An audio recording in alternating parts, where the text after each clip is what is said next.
Sarah Billings, Head of Payments at PNC. We are proud to sponsor the first annual Unicorn Challenge in the U.S. in conjunction with Women in Payments. We know innovation is at the heart of the payments business, which is why we jumped at the chance to bring this challenge to the U.S. Providing innovative payment options is simply integral to driving change in the industry. In fact, a recent study from McKinsey & Company showed that organizations that maintain their innovation focus through the 2009 financial crisis emerged stronger, outperforming the market average by more than 30% and continuing to deliver accelerated growth over the subsequent 3 to 5 years. More than 10 years later, with the backdrop of a significant health crisis upon us, we are determined to keep our focus on innovation. In fact, with many companies and individuals operating 100% virtually, we've seen the desire for innovation move to a business imperative. That said, with all the innovation that occurs, only about 3% of business investment goes toward women. The Unicorn Challenge is an opportunity to support and highlight the often undervalued contributions of women in our industry. This forum is uniquely designed to give women the foundation they need to move their businesses forward and to push our industry forward as well. Speaking of moving forward, I'm happy to share with you the insights of the 3 past Unicorn Challenge winners. I think we will all find their stories inspirational and motivating. Plus, they may even spark a new idea to solve some of the challenges we see around us. Thank you.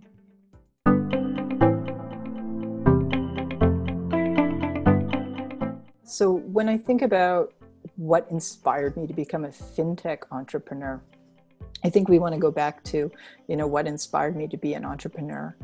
And I'm an example of an accidental entrepreneur. And I was working as an engineer way back in 1999.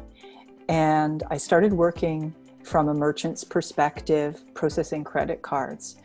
And as you start to unbundle the payments system and start to understand just even a little bit about it, it becomes really, really fascinating and also really irritating. You can see lots and lots of problems to be solved. So from that perspective, my inspiration, if you will, was rage, anger at how things worked, and completely ignorant and uninformed belief in self that could offer something to improve the state of the art. So that was what originally inspired me in my first company. That was a really long journey. And then what you realize once you're in financial services and once you're in payments is it really, really is an extremely interesting industry and subset of an industry. So when I sold my first company and then had a year off and thought about what I really wanted to do next, the pull of payments was inexorable. And so the second time, I'm facing it more as an industry participant who is enamored with the industry. There's still lots and lots of problems to solve, but lots of opportunities as well. And about 4 or 5 years ago, my husband had his credit card used fraudulently online.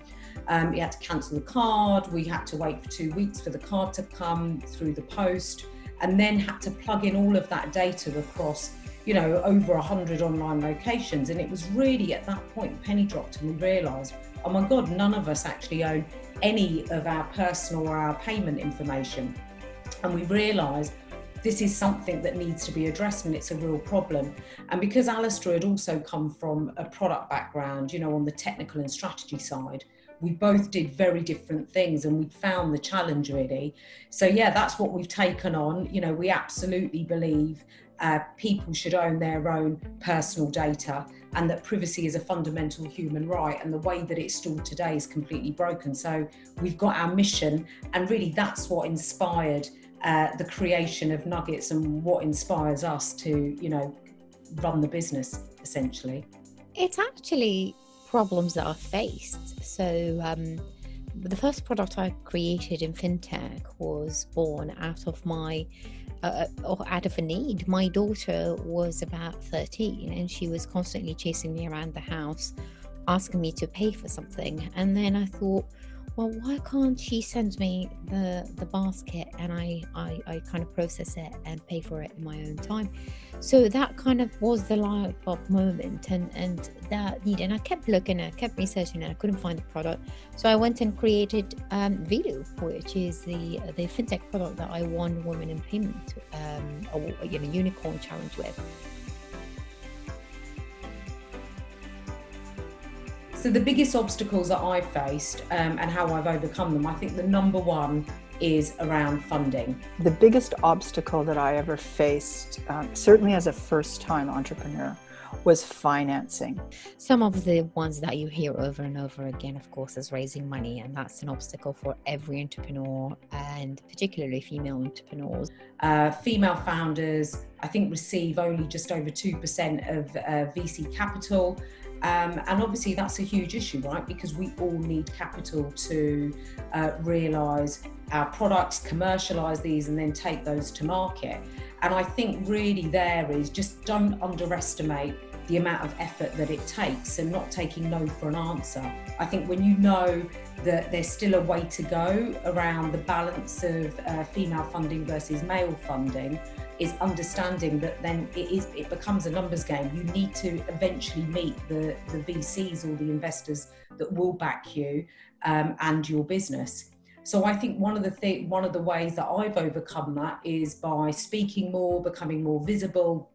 Also, I think don't underestimate the power of a really great supportive network. I think that's one of the things I had no idea, going into this journey 4 or 5 years ago, how powerful that network can be. And that's not just with, making yourself more visible, but really, someone that you can pick up the phone to and talk about these things, and also has got your back and that can lift you on those days that you really need it.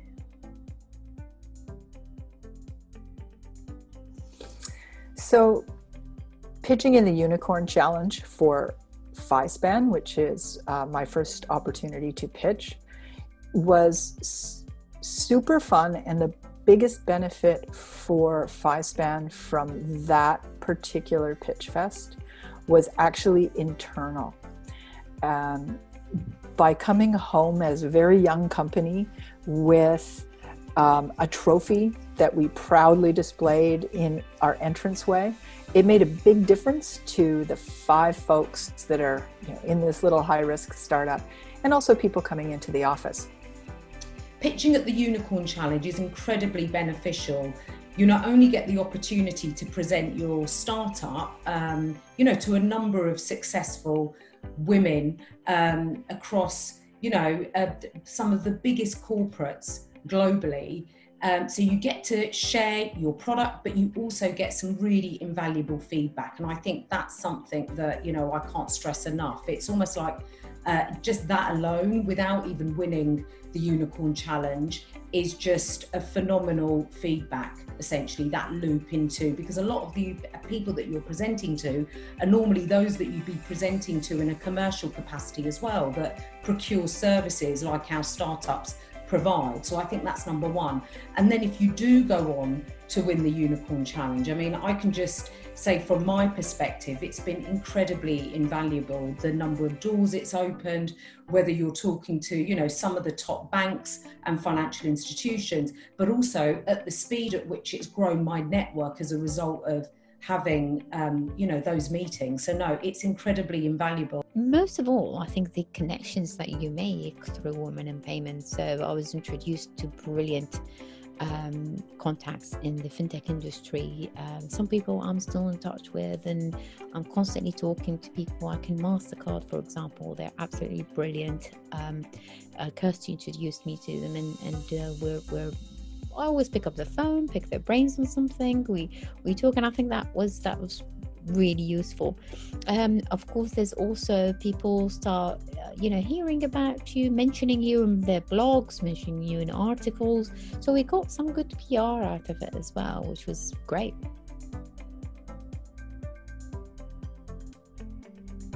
So the advice that I would offer to anyone considering setting up their own startup is that as long as you're solving a real world problem, do it. It's clearly not an easy option. You know, being a founder is tough, but it's so incredibly rewarding. And there's never really been a better time to set up a business, especially within fintech, than right now, given the regulatory landscape, the fact that there are now female founded VCs that you can also pitch your product to. But I once read this quote that said, if you're prepared to be the worst paid, work the longest hours, and have the most stress, you're ready to be a founder. But I would say to all of that, it's also so incredibly rewarding. Fintech has been traditionally male dominated, but it's getting better now. So just don't ever let that intimidate you or set you back, because there are some incredible women in fintech founders that are, they've raised money, they created unicorns out there. So as intimidating as it sounds, you should still go for it and do it.